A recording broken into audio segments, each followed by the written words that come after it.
Hello, and welcome to this episode of the Reset Podcast. I'm your host, Lamio, CEO Experience Agency, D Flash.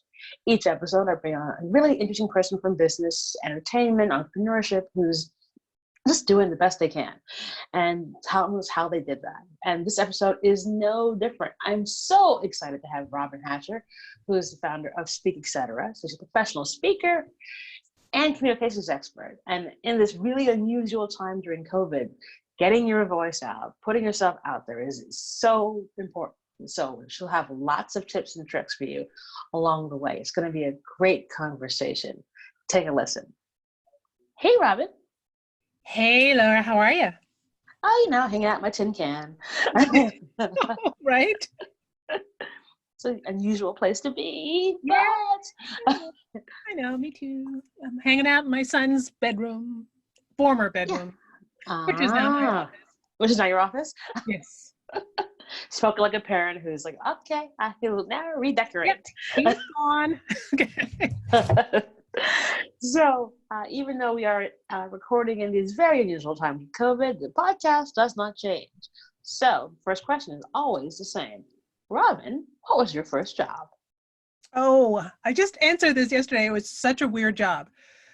I'm going to date myself, maybe, because my first actual job was at Prudential Life Insurance, where I had to refile these huge computer disks. And I'm talking, this is like at a time when all of their files were on a disk that was like, I don't know, it was like this big round circle, like those old fashioned film things. Wow. You are dating yourself. So it's like they would like use all the computer data from these things, and then they would put them on a cart. And my job was to take the cart and refile them back where they came from. Oh my God. I know. What? Very exciting. Were you in high school? Was this in college? Yes, this wasn't the century? Clearly. My stepmother worked at Prudential, and so she got me this job one summer. And it was Did she like you? Because Jesus, like his stepmother, right? I mean, it was so weird. It was me down in this basement with all these guys, and like these little carts would come in, and like then I would have to push the cart and look up the number and stick it. I don't know. It was the weirdest thing. But you did learn how to take on an interesting challenge. I did. Work with different people. I did. And get the job done. Yes. So there were lessons. Like, we can pull out some nuggets other than, this was a very long time ago. Very long time ago. Yeah. But I don't know what they were doing with those things. Anyway. Listen, it was technology for its time. Yeah, and it was insurance, so they probably needed like super security, so they didn't want to advance too quickly with this other fast stuff, so they were still using. I don't know. Well, it was unusual timing. Gotcha. Yeah. Okay. All right. So from first job of being the carrier paper of giant records to now being a professional communications expert and speaker, what was that journey like? Oh, it was like next day. I was like, you were on it. You were like on the stage, singing the songs. Yeah, doing it all. Yeah, totally. Well, no. So what happened? What happened was after that. See, I knew I'd get it out of you. After that job, I was actually studying acting at the time, and I went to college and I got my BFA in theater, and I became a professional actor. And I was living in Philadelphia when I graduated. I moved to New York. I did all that New York kind of stuff because that's where professional actors go to make a living. But of course, the fact of the matter is you cannot usually make a living as a professional actor. No. So one of my side hustles was as a teacher of English as a second language. And that was a really cool job. And I was hired because the person who was doing it used a lot of acting techniques. So I started teaching adults, second language students English, using a lot of my acting skills. And then what happened is I got really bored, so to speak, with just teaching grammar and sentence structure. I didn't like that idea. And my students kept coming into class, and I realized that they were going out in the world and they really weren't able to have a conversation at the deli or to meet some American people and really get them to know and understand each other. So I wanted to do something to help these students really communicate English rather than just learn the language. And so I developed my own course, and I was teaching at the City College of New York at the time. And I went to the administration. I said, can I just do a course that just taught public speaking to some of the advanced students? And she said, okay, run with it, because I was a successful teacher there and I was well liked. So I ran with it. So I created my own public speaking class for the advanced students. And from there, I just learned so much about the art. I fell in love with the art of public speaking. And I also fell in love with the fact that by combining some of my acting skills and combining some of the grammar and what I knew about public speaking, I was able to see huge leaps in the confidence level of the students that I taught. So then I got really crazy and I said, okay, now I want to have an audience. So I invited the entire department to come and watch public debates that my students put on. And from there, I saw these huge shifts in their confidence level and their English acquisition. So what I learned was, I started to get a real good sense of what was happening, what is involved in confidence, what's involved in communicating, and how you can make these leaps and bounds in confidence by pushing people out of their comfort zone. And so then I went back and I got a certification in neuro-linguistic programming because I wanted to know why that worked, why communication works, what public speaking is all about, how we better communicate and how we better understand what we communicate. And so now I combine all of that juicy stuff of the NLP, which is the brain science, and I'm a brain science junkie geek, and all of my acting skills and my knowledge of public speaking. And that's what I do. And that's where I am today. Wow. So basically you built this because you're an awesome person. Yeah, I guess that's what you gotta say. Because you gotta say, yeah, because like you are helping students. Because like, hello, you are helping students who are trying to learn English as a second language, and then not only do you take them out of their comfort zone from learning whatever other language they had, but now having them debate publicly. That's a big old leap, girl. Big old leap. I know, that was huge. I can't believe they didn't. I can't believe they didn't smack me. Because you put forth something that makes sense. No, yeah. I'm fascinated by all things NLP, and I love to get a little bit deeper understanding of. I think folks have heard it, but they don't really understand what that means, because oftentimes it's in and around technology and things of software. But you're talking about it from like in the fact of actually the human side of it. Yeah, NLP is very human, and I have some. I mean, it's such a complicated thing, and most people don't understand what it is, including, because there are not a lot of different aspects of it. But what it is a study of the way that our brain works and the way that language works and that communication between it, and how we can reframe the way that we're thinking. So a lot of it is based on what's called mental models. We all have this one mental model of the world. And one of the things is like, the model is in our mind. It's not in what the norm is. And so we make these assumptions based on the way that we think. And what we have to do is figure out the way that we think so that we can understand our own language and then understand what other people's language are saying to us. You know what I mean? So the map is not the territory is one of the presuppositions in NLP. And what that means is like what we see on the outside is the map, but the entire territory is so rich and so different and so varied. And so what you really want to figure out is what your territory and what my territory is created of is so many different events and life events, and so what made me and what made the way I think and what made me the way I communicate, or what makes me understand the way you communicate, has so much more to do with the way that I was raised, with my experiences that I've had, with all that neurochemistry that's happened. And so when you know that, you know that there is no just one way of speaking, and that you have to really kind of dissect where somebody is coming from before you can have a meaningful conversation. Oh, Make that's any so sense at fascinating. all? Yes, that's so fascinating. Because it's a lot of it. I mean, I'm dumbing it down a lot, but it is a lot of nature versus nurture. Where Yeah. like if you look at, I always joke about like how no one knows where I'm from because No you one knows can't tell.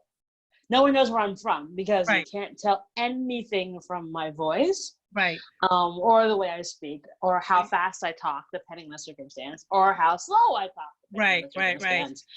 And it's always fascinating because I'm always curious for language in terms of like what is that what is the deal with you?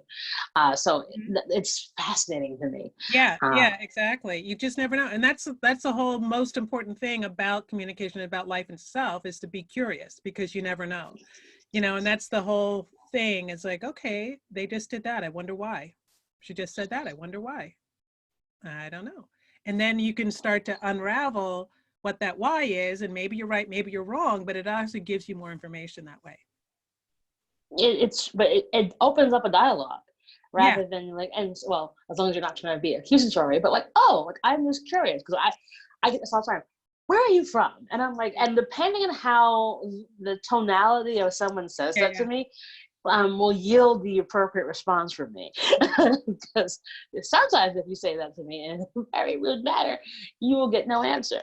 yeah, My yeah, response would be, why do you care? right. Yeah, why are Um, you asking? That's yeah, important. versus it's like, oh, I'm fascinated. And I'm like, oh, well, then I'll tell you where I'm from. Hmm. Uh, so I have a question for you. What are your thoughts around code switching? That's a very interesting question, and it comes up a lot, especially when I'm dealing with diverse people. My thing, and that goes back again to the NLP, because the way our brain is programmed. It's programmed to be attracted to things that we think are going to help us, and to be triggered or repel things that we think are going to hurt us. And so that's how the brain is formed, and that's how we make our decisions. That's how we make our connections, and that's how we engage. So if you know what is going to engage and be effective in a different environment, I feel like it's a choice that you can make to switch to speak the language that will be the most effective, the most engaging. Now, like if I knew that you spoke Greek and I insisted and I really wanted the job. I mean, I really wanted a job with you, but I know that you speak Greek. And I go to the interview, I speak Greek, but I refuse to speak Greek. I'm going to speak to you in English because that's why I feel like speaking to you. Am I going to get the job?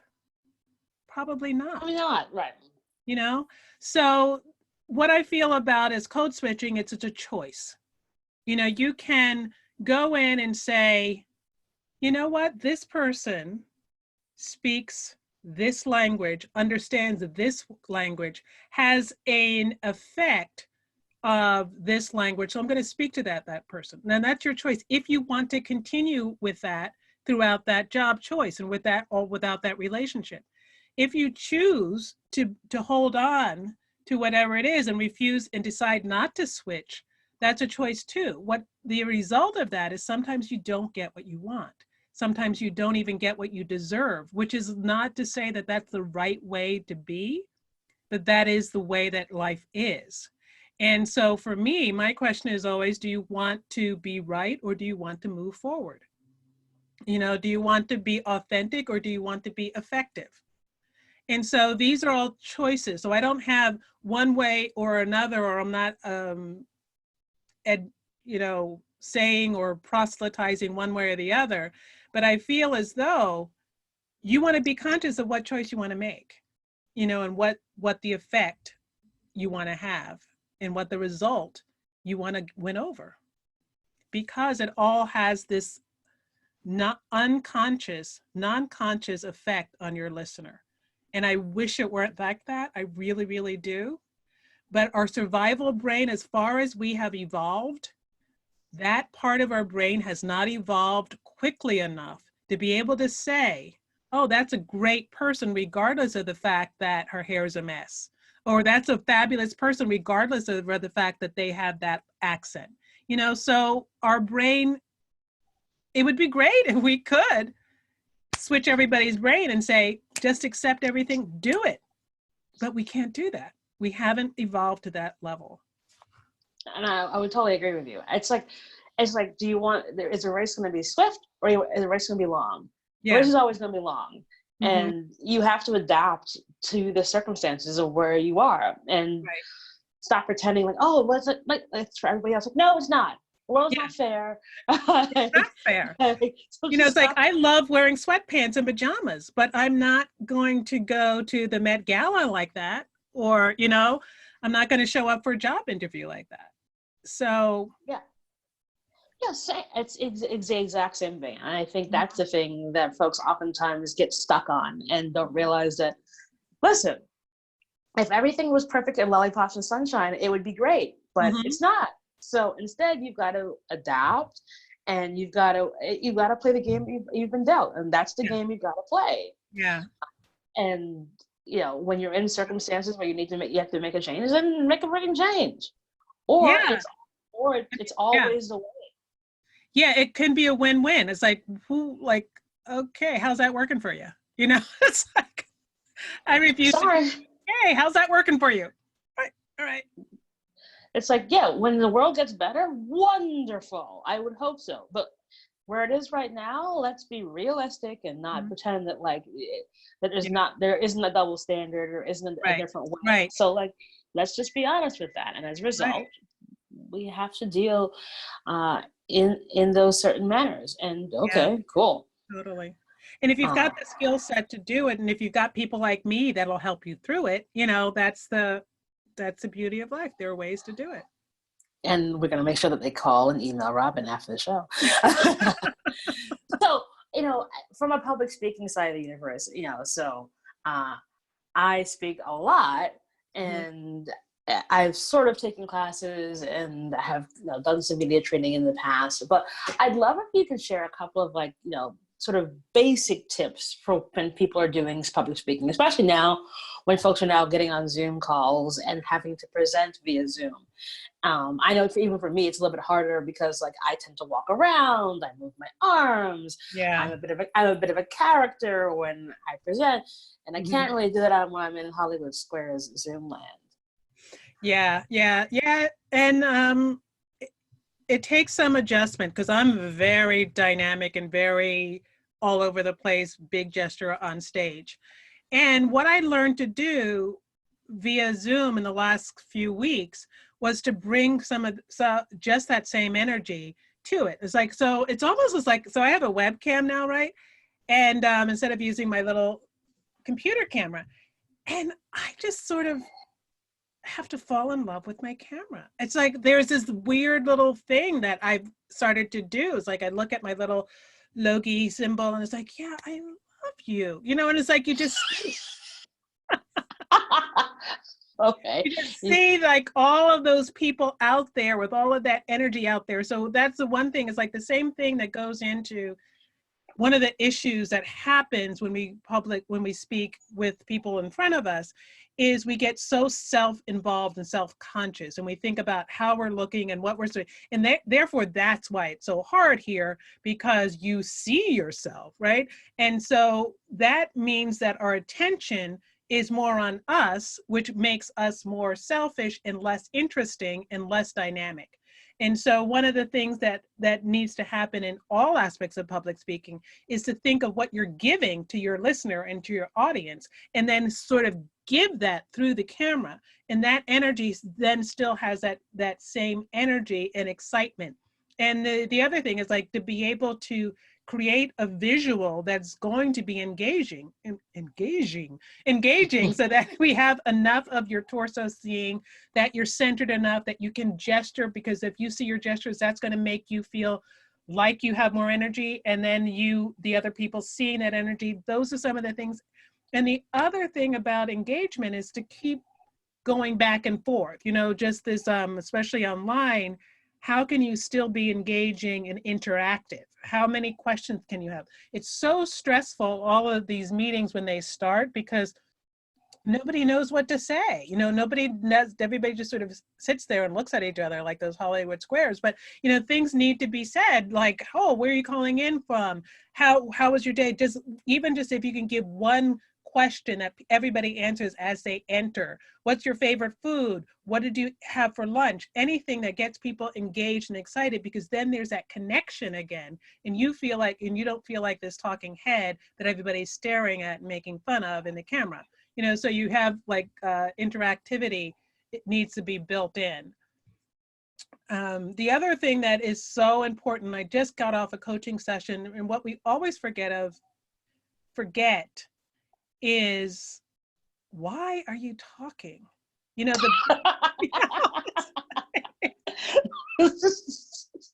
I adore you. You know, it's like we're so happy to know what we have to say, and we're like, oh, we got this what down. I mean, I'm going to give you all these facts. I'm going to give you all these details. I'm going to give you all these definitions. And I'm sitting there thinking, why? Why are you giving it to me? If I don't know why am I going to listen? Why do I care? You know, so this woman that I was just working with, she's great, and she works at a university, and she had all the energy in her voice, but like every slide I was like, so why are we seeing this slide?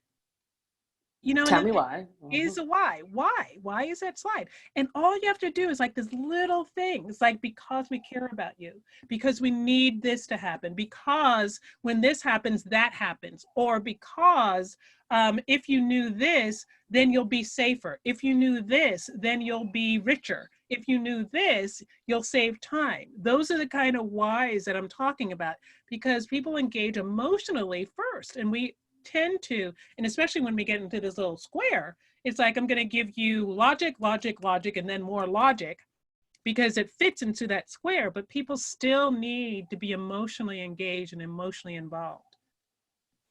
Yeah, thank you. I mean, that's really important, because I think for me, I found it like, it's not that I've lost a little bit of my mojo when I'm doing the Zoom situations, but I've noticed that I'm actually better, because like right now I'm recording this on my phone, because the camera is better on my iPhone than it is on my laptop. And I can see, I look clearer, because I know for me, it's a vain thing. It's like, if I don't look like me, I'm like, so. But I agree with you, like and it sort of takes it off me when I know I don't have to like adjust to try and make the light look better, so I look better on my laptop's camera. So I'm like, oh, I can just do this. I look nice and clear, so I can now just pay attention to you. It's true. It took me when we were doing this full time, it took me a while. Like my first couple of meetings was like, oh, that really sucked. It's like, wasn't it just like yeah, it just wasn't what I'm used to, so I had to make some adjustments, and so it's a total learning curve switching from live to Memorex. And so you're saying using a webcam is actually a better idea, or do you advise like a ring light? Like, what about some of those sort of aesthetic things? Yeah. A webcam gives you better focus capabilities. It has a larger range of motion, and you can actually, like, I don't even have that set up yet, but you could zoom in and you can zoom out, but it's a better picture quality. And then you could actually even move your webcam to different places. Like, so I could put my webcam on a tripod and make it further away, or I can make it closer. And so you get a much better picture with the webcam.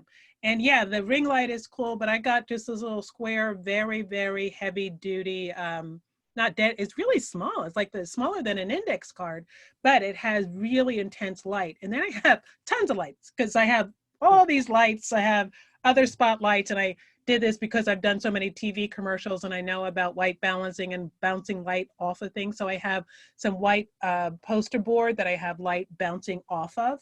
And then I have other light. If you have enough light in your face, and that's the biggest mistake that most people make, they don't have enough light in front of them, and if they have any light behind them, then it's really terrible, because you look really, really dark no matter what light the room is. If you have any light behind you on camera, it's going to put you in the shadows.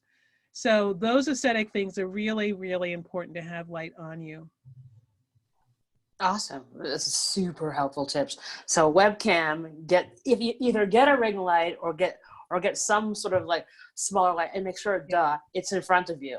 Yeah, it seems, and it's like, it's so funny. I had a Zoom call with my sister the other day, and she was sitting in front of a window, and so you think, because that window lights up your room, and you think, okay, this is perfect. But what it did was it cast her in a shadow.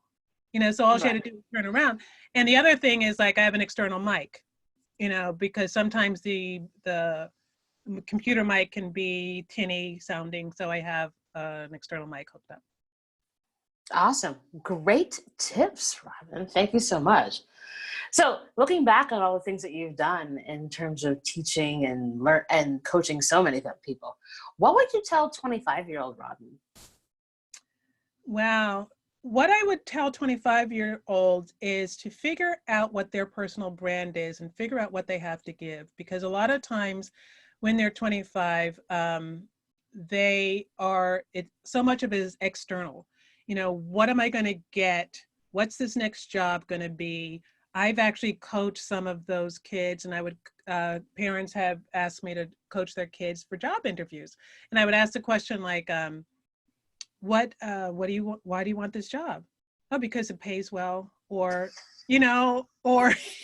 like, this isn't helping. Say things like, well, because that's what my major is, or things like that have it's like, no. People don't care about that stuff. They don't care. They care like, how are you going to make their lives better? So figure out what you do differently than anybody else in your category and your type. Like, what is your differentiator? Who are you? And what is your value? What value do you bring to society? What value are you going to bring to that job? You all have special skills. And that's one of the things I love to do in personal branding. I had to coach my own son, for his job. And it was like embarrassing. I was like doing this like job interview, and I'm like, you would really say that? I mean, it took me an hour. Then you're like, how much did I pay for your education? It's like, and I thought I was like gonna pull my hair out, but like, you finally got it. Have you never listened to you talk? Like, my goodness, that's what mommy does. I know, and now he's really good. But it takes, it's like, people don't teach their kids, and schools don't teach that anymore. It's also result oriented. It's also quid pro quo kind of thing. You do this, I do that. And it's like, what am I going to get out of that? It's just also transactional. But even in this transactional society, you have a different take on something. Just because you're a financial advisor, you went into it probably for a different reason than somebody else next to you went in to it, and you attack it in a completely different way, or you are respected for a completely different way, or you deal with your clients in a completely different way. So find out what it is about you and what your brand story is, so that you can retell it and tell it and make it feel real and engaging. Yeah, it's interesting. Like, we're creating this course as part of One Degree Connection for our college students, because I kept getting emails from people where I'm like, who raised you? What? I don't know you. Why would I ever respond to this? Right. It's like, okay, you actually need to phrase as to why I should care about this, or a greeting would be nice. Some context around the fact that we're in the middle of the pandemic would also be nice. Right. Acknowledging that that's a thing.